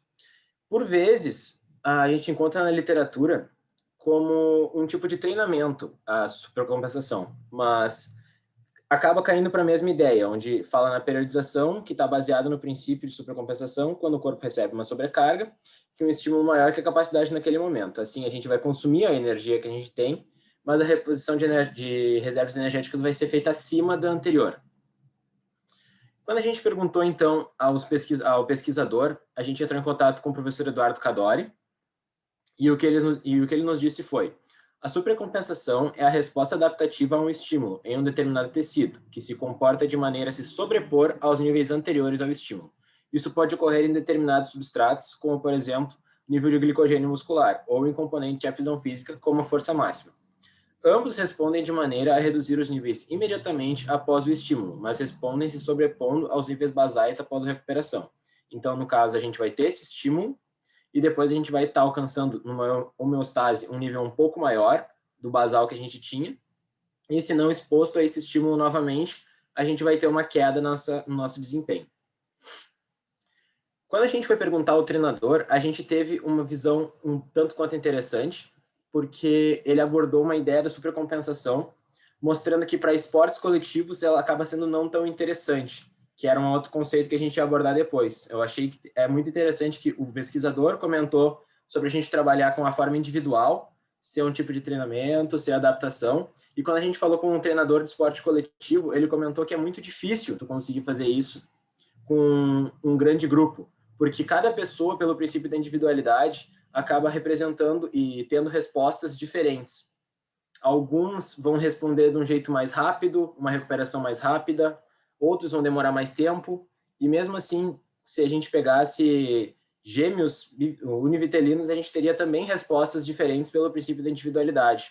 Então, a supercompensação é muito difícil de ser trabalhada quando a gente está falando de um grande grupo. De acordo com, então, o treinador Marcelo Fronkowiak, não sei se falei certo, a supercompensação passa pela ideia de um estímulo, repouso e pico de performance. Para o voleibol, acredito que seja difícil de imaginar por ser uma modalidade multifatorial, um grupo muito heterogêneo. Além disso, um dos princípios de treinamento diz respeito à individualidade de cargas, o que torna difícil aplicar esse método no voleibol por termos diferentes, demandas por posições. Por exemplo, o número de saltos por partida de um central difere de um levantador, assim como a de um oposto e ainda mais de um líbero. Então, baseando-se somente em um esporte individual, onde há um sprint ou uma única prova por semana, esse conceito é mais fácil de ser aplicado. Por outro lado, devido às individualidades biológicas de cada atleta, torna-se inviável a padronização de um treinamento para toda a equipe nos esportes coletivos. Por fim, em função de todas as situações colocadas, eu e meus preparadores físicos não aplicamos esse conceito de uma forma geral. Mesmo porque, no voleibol, o número dos jogos em sequência é normalmente muito grande, assim como as sessões de treinamento realizadas em quase todos os dias da semana. Nós, o voleibol, não podemos estimular um pico de treinamento e ficarmos de 2 a 3 dias sem contato com a bola, pois a repetição desse esporte é totalmente necessária. Dessa forma, eu não acredito que no voleibol seja interessante trabalhar com métodos de treinamento e obtenção de performance, o conceito de supercompensação. Como eu tinha comentado antes, a supercompensação pode ser dividida então em 4 fases, sendo ela a fadiga ou exaustão, que acontece após receber o estímulo determinado, onde o corpo tem a capacidade de trabalho reduzida. Após, a gente tem, então, a recuperação, onde o organismo inicia um processo anabólico para o retorno das reservas energéticas aos níveis basais. Então, a gente tem a supercompensação, que é quando a gente tem, então, a elevação da nossa homeostase, do nosso nível basal, e o corpo sofre, então, a adaptação, que eleva os níveis de condicionamento acima dos parâmetros de quando sofreu o estímulo para a fadiga. Ao fim, se a gente não tem, então, nessa janela de período ótimo no treinamento, a gente não tem esse estímulo de novo, a gente vai ter a involução, que é uma janela de tempo que o corpo está apto a receber de novo esse estímulo de treinamento, podendo realizar melhor performance que a anterior. Caso não tenha o estímulo, então a gente vai ter essa queda no rendimento. A gente selecionou 2 imagens para demonstrar um pouco melhor as faltas, como a gente falou. Como eu mostrei essa imagem aqui antes, a gente tem então o estímulo, a fadiga, a supercompensação, o momento onde a gente vai ter então um período para poder fazer um treino de novo e melhorar novamente nossa performance ou o que a gente estiver trabalhando, e a involução, caso a gente não tenha, então, esse período, né? O estímulo nesse período. Não obstante, a gente achou muito interessante pegar essa imagem, porque a gente queria, na verdade, alguma coisa que tivesse essas 2 imagens, porque também esse estímulo de supercompensação depende da gente ter exatamente a carga ótima para esse treinamento. Onde a gente tem um treinamento adequado, a gente vai ter uma supercompensação. Se a gente tiver um treinamento onde o estímulo for um pouco menor, a gente vai ter uma compensação um pouco menor na nossa homeostase quando a gente for exposto novamente a essas cargas. E se a gente tiver, então, um estímulo muito grande, na verdade, a gente vai demorar muito tempo e a gente vai acabar não tendo uma supercompensação, uma melhora nessa nossa homeostase basal. E eu acredito que é isso. Jonas, tu quer complementar, por favor? Só para complementar, então, coloca essa imagem, a figura 2 aí, Ramiro. Perfeito. É importante, durante, então, o período, quando for periodizar algum treinamento, que tu utilize esses 3 diferentes tipos de estímulos, não só uma carga ótima para supercompensação, mas, por exemplo, a carga mais baixa ela é importante para facilitar o processo de recuperação também. E cargas mais fortes, que geram mais fadiga, também são importantes para outros tipos de adaptação. Então, durante o período na periodização, é importante fazer esse tipo de distribuição de carga para facilitar o processo de supercompensação. É isso. Muito bem. Feito, pessoal? Tá. Olha só, 8 minutos e 20, deixa eu anotando. Muito legal o material de vocês, pessoal. Joia mesmo, assim, ó, é legal de ver, assim, vocês pegaram 2 especialistas que eu sou fã, né, especialmente, assim, todos que a gente está convidando, eu gosto muito, são ótimos profissionais, mas tem caras que são muito fora de série, né, e a gente conseguiu pegar 2 em campos, assim, que são muito de caminhos diferentes, mas que se relacionam ao treinamento, né? É o caso do Marcelo Francoviac, imagina, é um ezefiano que se tornou um treinador de nível internacional, né? Treinou equipe olímpica, está na ponta, né? do que tem de mais moderno, em treinamento, né? moderno. E o Kadori, por outro lado, também, que é o nosso pesquisador aí mais produtivo, né? O pesquisador que tem mais impacto internacional na nossa ESEF. É um orgulho, né? ter o Eduardo de colega. E aí, pessoal, o que acontece? É interessante ver assim as visões, né? Eu vou começar até pelo que o Marcelo colocou, que é o que muitas vezes gera mais confusão, e o aluno às vezes se sente um pouco desequilibrado. Mas então quer dizer que não serve a gente entender essa homeostase? E aí é importante lembrar. Primeiro, né, toda a ideia da supercompensação, ela é super útil.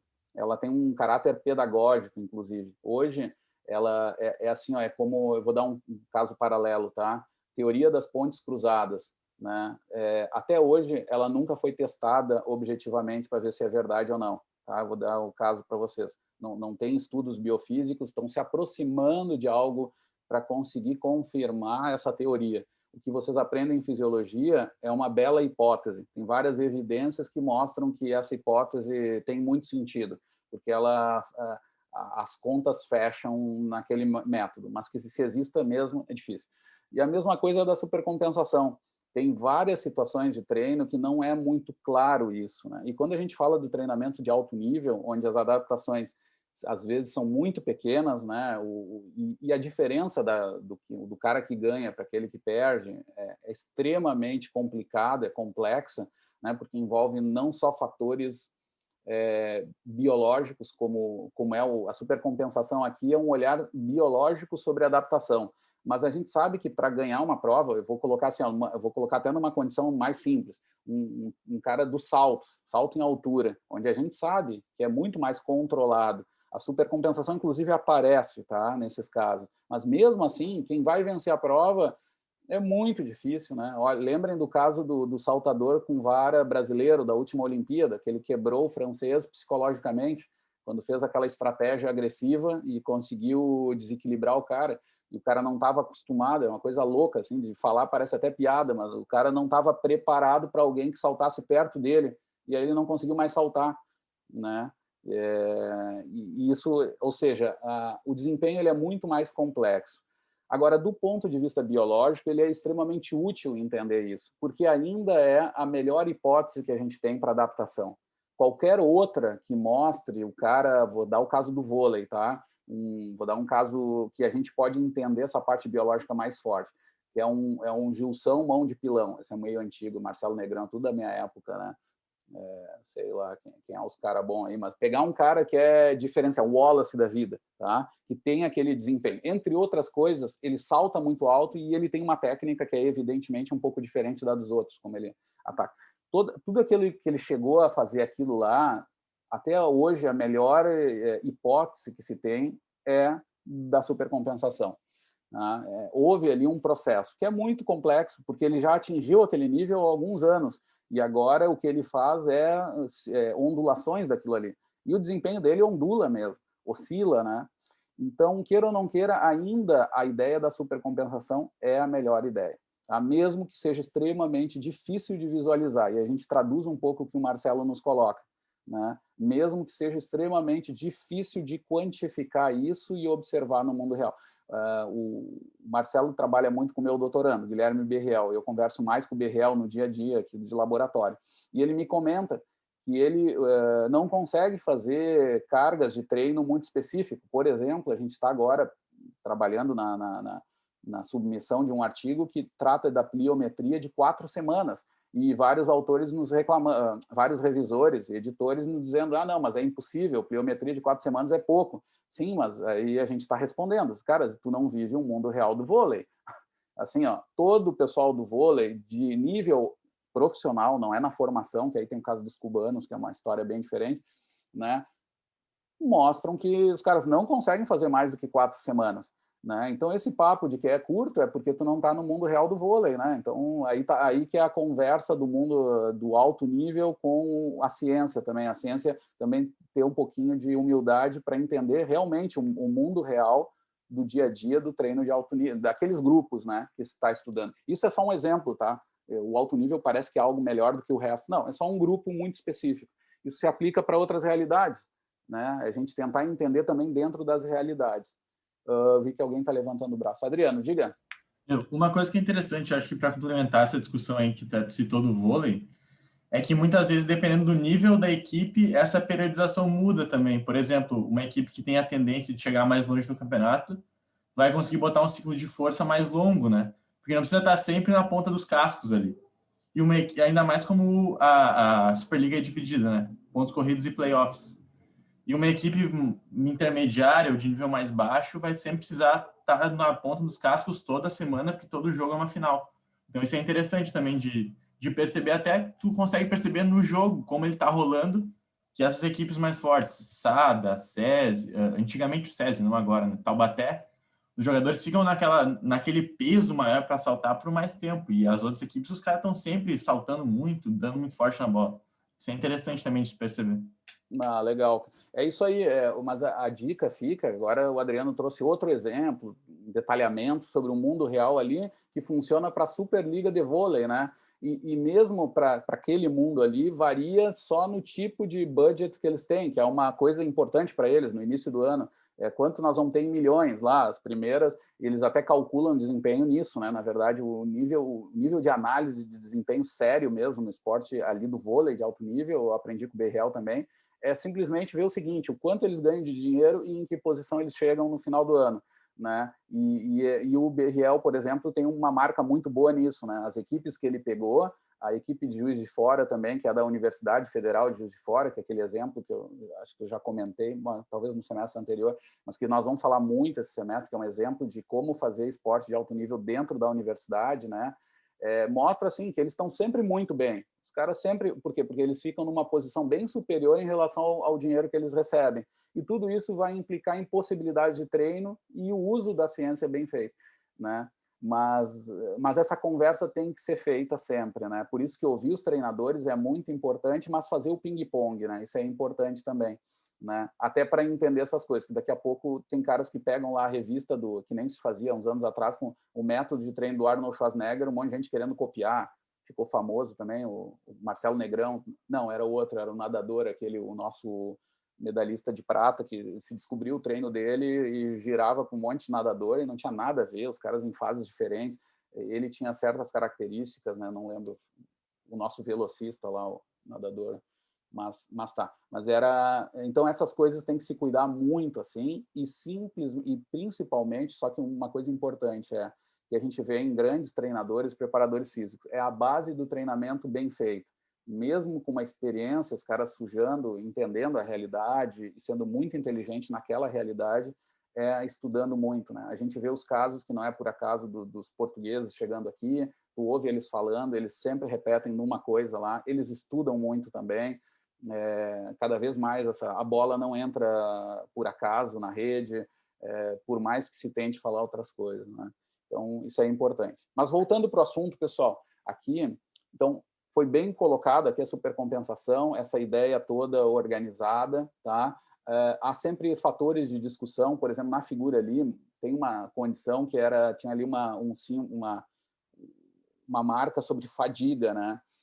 Exaustão, desculpa, era exaustão. É extremamente discutível também esse conceito. Nós vamos ver que na maior parte das situações, o que há ali são situações de fadiga, né? E mesmo essa fadiga é um mundo inteiro de discussão, né? Mas tem sentido, né? O sentido esse básico do estímulo. Agora, cruzando um pouquinho com outras matérias que nós já vimos, conceitos que a gente viu hoje, por exemplo, esse caso aqui, esse aqui é o exemplo pedagógico do que é a supercompensação. Mas no mundo real, o que a gente mais vai ter são cargas cumulativas e supercompensações que vão aparecer em momentos que não é apenas de uma sessão para outra, obviamente. E isso bate com quem treina, sabe? Que é assim, às vezes no início a gente sente alguma coisa, e muitas vezes é muito mais perceptivo do que realmente definidor, assim, aquela coisa de, treinei, no outro dia eu estou melhor. É muito difícil a gente perceber isso. A gente percebe ao longo das semanas, a gente começa a ver evoluções que tem marcas ali importantes de adaptação. Então, mas essa figura é muito importante para entender o elemento chave da adaptação. Não adianta, tem que passar por essas fases. Isso foi falado no grupo anterior também com a Isabel, o pessoal anterior também falou da questão do estímulo, da resposta do corpo, né? O corpo se respondendo a isso, e depois um processo mais profundo de resposta, que é a adaptação, né? Que é aquilo, alguns de vocês falou isso, né? Que é aquela ideia do corpo pensando, o Cruel gosta de dizer, da lei do menor esforço, né? Ele sofre tal estímulo a ponto dele pensar assim, vou me preparar melhor para a próxima, né? Então, essa figura aqui, ela ilustra um pouco isso. Quando tu for dar aquele estímulo, o teu corpo começa em outra condição, ele está mais preparado para aquilo, né? É o que a gente observa depois de meses de treino, né? Não, é difícil ver isso de uma aula para outra, mas depois de uma boa adaptação, de algumas semanas, meses de treino, a gente observa que aquele estímulo que nos cansava não cansa mais, né? Aquele estímulo que era muito forte não é mais. Aí a gente vê a questão da adaptação e vê a necessidade de novos estímulos de adaptação também para ter novas quebras de homeostase. Mas tudo parte dessa curva, tá? Isso é um elemento muito importante, tá? Eu aproveito até para reconhecer isso, tá, pessoal? Muito do que eu aprendi em treinamento, embora depois eu tenha me aprofundado em áreas muito diferentes, e tenha feito a minha formação, é muito em cima do que o Cruel nos ensinava lá no grupo, e por anos ele fez, que era uma escola que ele tinha de origem, que, se não me engano, era algo muito ligado ao que a ESEF tinha, até de uma influência alemã, assim, de treino, né? Que por coincidência bate com alguns autores e tal, mas é sempre uma escola de treinamento, que envolve até conhecimentos de conceitos, que é o que vocês estão tendo aqui, tá? Mas eu reconheço isso, fora o resto, né, do que a gente aprende com todos os colegas, por exemplo, com o Ronei na parte de força, né? Isso é uma coisa também que eu não fiz um parênteses. O Ronei, vocês, né, depois pegaram, o grupo anterior lá, pegou o conceitos de manifestações de força, tá? No exercício anterior. Ali tinha força, por exemplo, como é que era?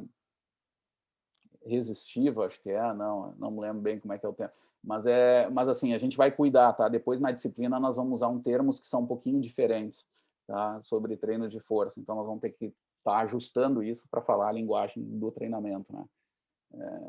Força de resistência. Por exemplo, nós na disciplina chamamos de resistência de força. Eu sei que o Ronei chama de um pouquinho diferente. Eu chamo de força rápida, ele dá um nome do grupo desses tipos de treino que envolvem. Outra é resistência, força... outro termo que eu não lembro. Mas eu acho que o grupo até colocou ali. Mas agora... força potente, eu acho que ele... Força potente, isso. Ele usa esse termo, tá? Força potente. Eu uso um termo que é mais tradicional na teoria do treinamento geral, né? Que é força rápida. Que é sempre coisas muito... O pessoal que é da física até brinca comigo, que é uns inventos que a nossa área inventou, porque força rápida ou força potente são coisas que misturam com outros conceitos que são super definidos do ponto de vista da física, né? Que são um pouco engraçados. Mas é o que a gente usa porque tem muito sentido na prática, tá? Mas nesse caso são sinônimos, só que a gente usa aqui como força rápida, né? Que mais, gente? Pessoal, uma coisa que me lembrou o grupo aqui, mostrando que ficou muito bom, tá? No geral, não tem nenhum ajuste até de terminologia, não vi nada, tá, que me chamasse a atenção, mas eu digo para vocês que é uma coisa um pouco fora. O que eu gostaria, tá? É uma coisa meio pessoal, mas eu gostaria que vocês fizessem, que eu acho que é um exercício muito bom até, de vocês aprenderem a usar melhor essa máquina que a gente tem, que são as hipermídias, assim, eu vou chamar de forma geral, que é vocês se associarem a esses caras que vocês estão conversando. Então, na medida do possível, eu sei que aí depende da resposta dos caras lá também, mas na medida do possível, virem amigos. Assim, eu vi que algum contato, tá? Não sei como é o termo lá, mas façam um convite e tal, de todos eles, assim, na medida do possível, se integrem, porque é importante que vocês tenham esses caras como guias também. De novo, tem gente que diz, mas eu só vejo porcaria no Facebook. Sim, mas tu tá com os amigos os caras só querem cachaça, né? É como meus amigos lá na adolescência que chegavam para mim dizendo, professor, mas eu não acho a guria certa. Sim, mas tu vai tentar achar a guria certa, o anjo no inferno, né? Tem que mudar um pouco. Então, na internet é a mesma coisa, assim. Uma estratégia é fazer esses contatos. Liguem com as pessoas que vocês veem que são importantes, os grupos que são interessantes. Vocês vão ver que quando começa vocês se ligarem nisso, começa a aparecer convite também, né?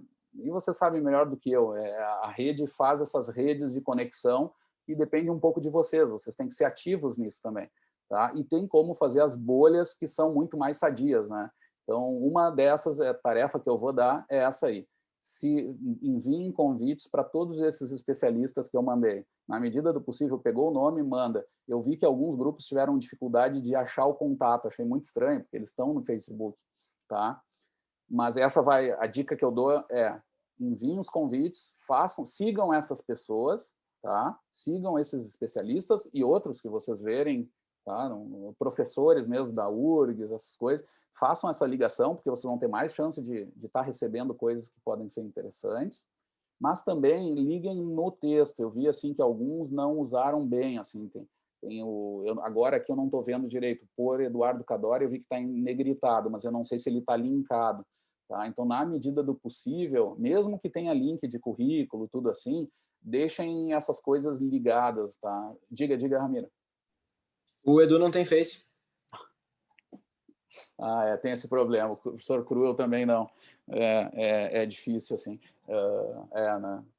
Eu até mandei o link da publicação para o Edu por e-mail e por WhatsApp, mas ele não me responde. Tá resolvido. Ali não... entendi. Mas na medida do possível, coloquem, tá? Onde vocês acharem, tentem colocar. E a outra dica que eu dou já, a gente vai fazendo um pouco fora de ordem, mas já que estamos falando disso, teve um grupo que me sugeriu, é uma coisa básica também, que eu aprendi lá quando usei no Twitter, mas não uso muito, eu tenho que me disciplinar, quando for produzir o material, então todos os grupos vão fazer isso, antes daquele asterisco no final que diz lá que é um trabalho executado por estudantes, né, para a gente deixar claro o que é, um pouquinho antes daquilo ali, coloquem as hashtags assim, de palavras-chave do que vocês estão, tá? Para também facilitar a busca também de materiais que a gente seja encontrado também pela internet. Então, botem lá hashtag treinamento físico, hashtag volume, hashtag intensidade, botem palavras que podem ser interessantes, tá? Se tiverem mais sugestões, me falem, tá, gente? Porque eu estou aprendendo nisso e o semestre, a ideia é essa, é a gente abrir para estar construindo. E tenho certeza que vocês sabem mais do que eu sobre um monte de coisa dessas internets, tá? Toda sugestão é bem-vinda. Feito, pessoal. Vamos para o próximo grupo. É o último grupo agora da manhã. Bom dia, senhor. Tudo bem? É o grupo 5? Isso, deixa eu só ligar aqui. Natália, Mariana, Adriano, Diego, Caroline e Kimberly.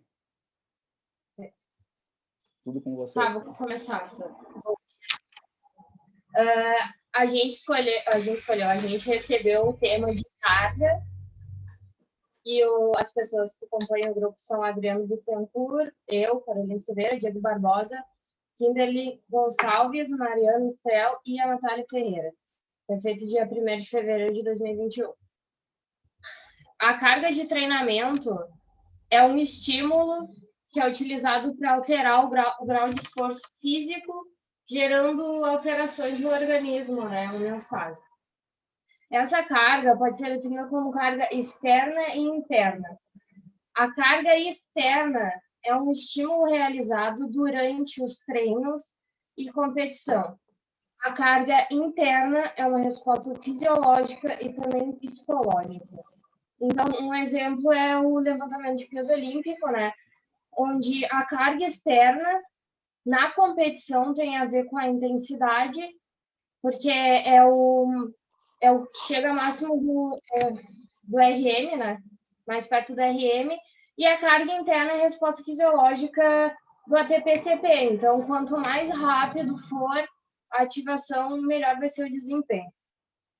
Logo, a carga vai gerar excitação, adaptação e exaustão.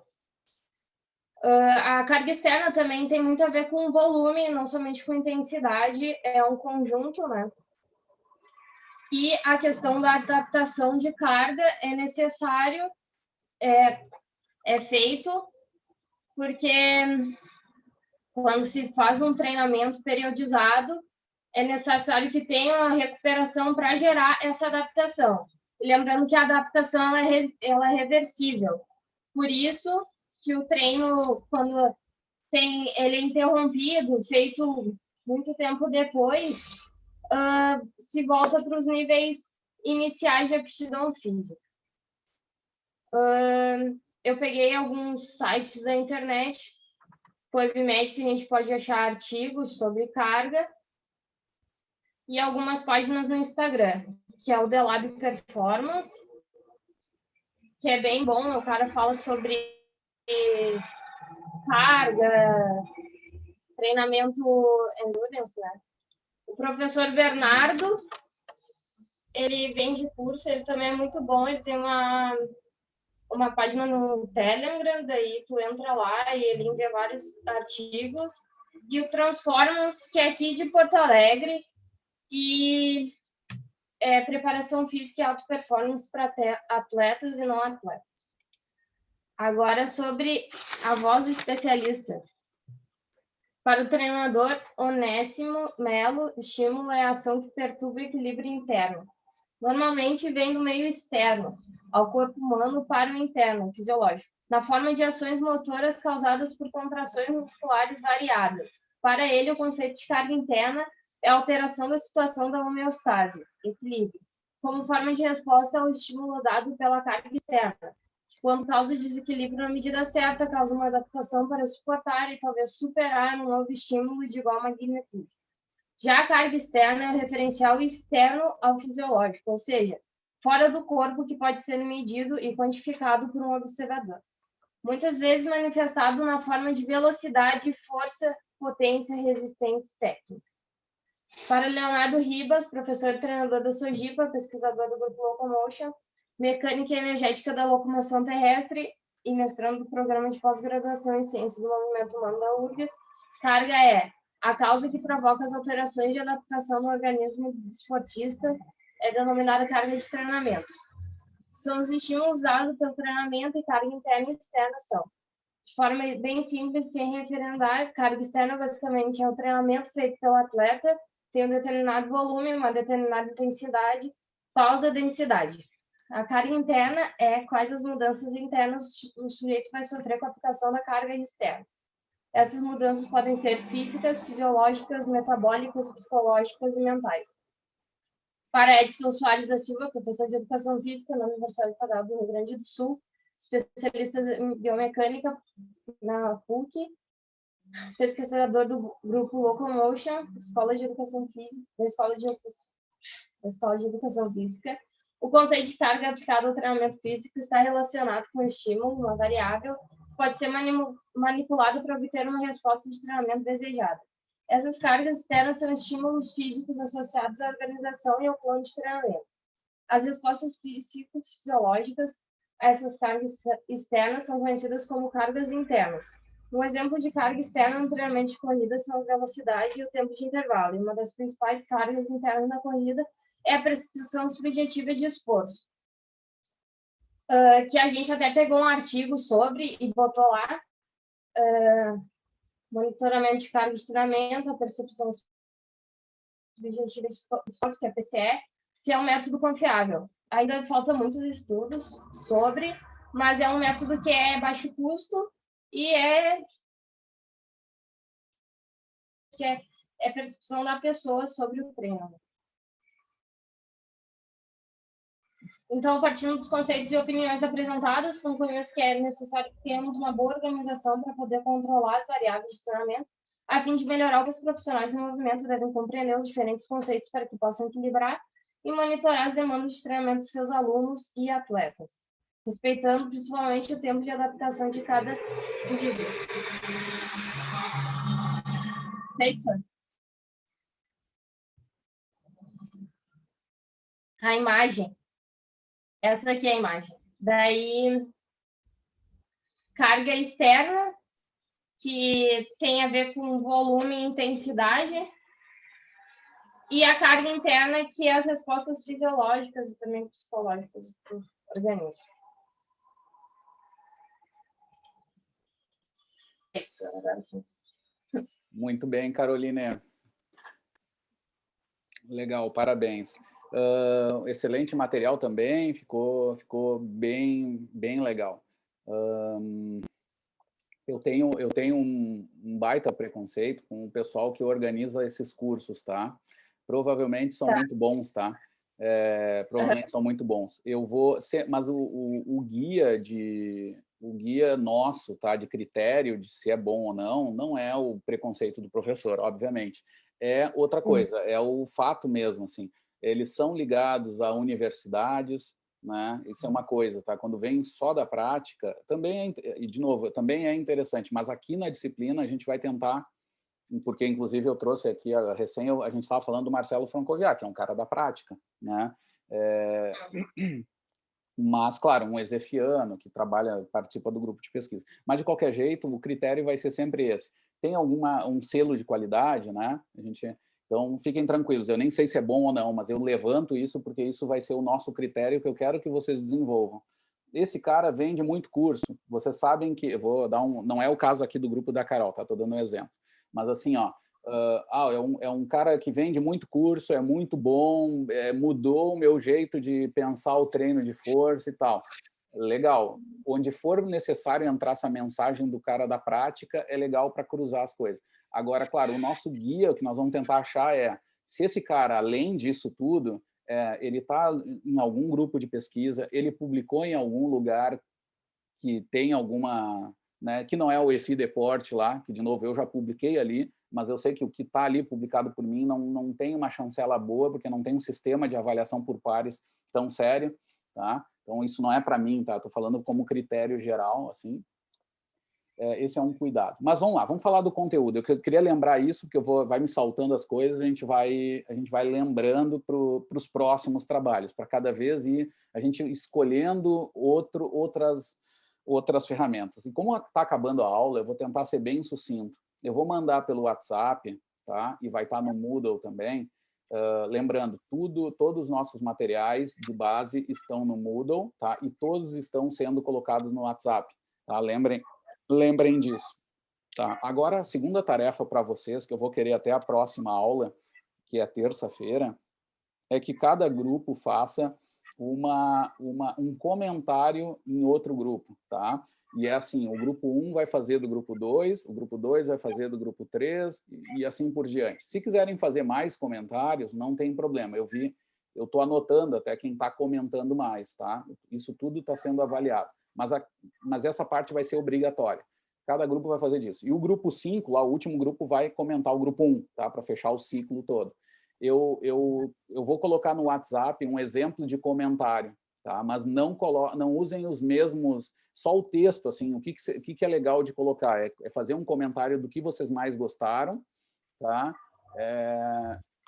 E colocar link também de aprofundamento, dizer, olha, sugiro também a leitura disso aqui, de alguma coisa que não está na publicação, obviamente, tem que adicionar coisas, né? E também tem ali um espacinho do comentário, que é legal, que é chamar gente que talvez se interesse para comentar, que não precisa ser só especialista. Se for especialista, é melhor, tá? Porque isso mostra que vocês estão conectados com especialistas. E o comentário que vier vai ser melhor, porque o cara é um especialista. Mas, se não, pode ser de um colega de vocês também.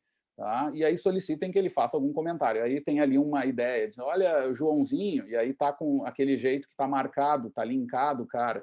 Né? O que tu achou dessa publicação? Alguma coisa assim, tá? Para a gente também reforçar esse uso, né, mais interativo aí desse espaço também. Tá? Então, cada grupo vai fazer isso. É um trabalhinho muito pequeno, tá? É uma tarefa muito pequena. O grupo se organiza. Provavelmente, quem trabalhou menos vai lá e faz isso também. Tá? Mas fiquem à vontade para vocês fazerem mais, se quiserem. A ideia é que isso interesse para vocês mesmo, ligado com quem vocês gostariam. Sabe? Uma dica que eu dou para vocês também, gente, que eu acho que é uma tarefa que faz parte da vida de vocês muito importante, é assim, ó, façam esse exercício também pensando até na carreira de vocês. Quem são os caras que vocês têm como guia, que são caras que vocês gostariam de estar em mais contato, que gostariam de interagir, né? Pensem isso também seriamente, já com o olhar sobre a profissão. Eu sei que as áreas são muito vastas, mas tudo bem, deve ter uma área lá que é mais específica. Qual é a opinião desse cara que vocês gostariam de ter o contato? Tá? A ideia é essa, é um pouco nesse sentido. Feito, pessoal, eu vou parar a gravação hoje, dei o trabalho da próxima aula, vou mandar por WhatsApp, tá? Vai estar isso no Moodle também, como vai ser a tarefa 2, digamos, vocês fizeram a primeira grande tarefa, digamos, de vocês no Face ali, quer dizer, já fizeram uma enquete, né? Até vamos nomear, tarefa 1 seria a enquete, a 2 é a produção primeira de conceitos, e agora essa terceira é comentar, né? Eu vou chamar de algum jeito, assim, para mim, para minha organização, tá? E eu vou colocar no WhatsApp, principalmente. Quem não tem, por favor, entre em contato lá com o Ramiro, com a turma aí, para serem incluídos. E me mandem. Olha só, uma dúvida do comentário. Um do grupo pode fazer o comentário ou todos do grupo têm que comentar? Não, um só, tá? É um só, é um representante. Então, não, tá? O que pode botar, talvez, okay, é que é o grupo tal. Talvez isso me ajude, né? Mas pelos nomes eu vou ver também, tá? Tá, tem que fazer beleza. Que definam melhor aí. Pessoal, eu parei a gravação. Não.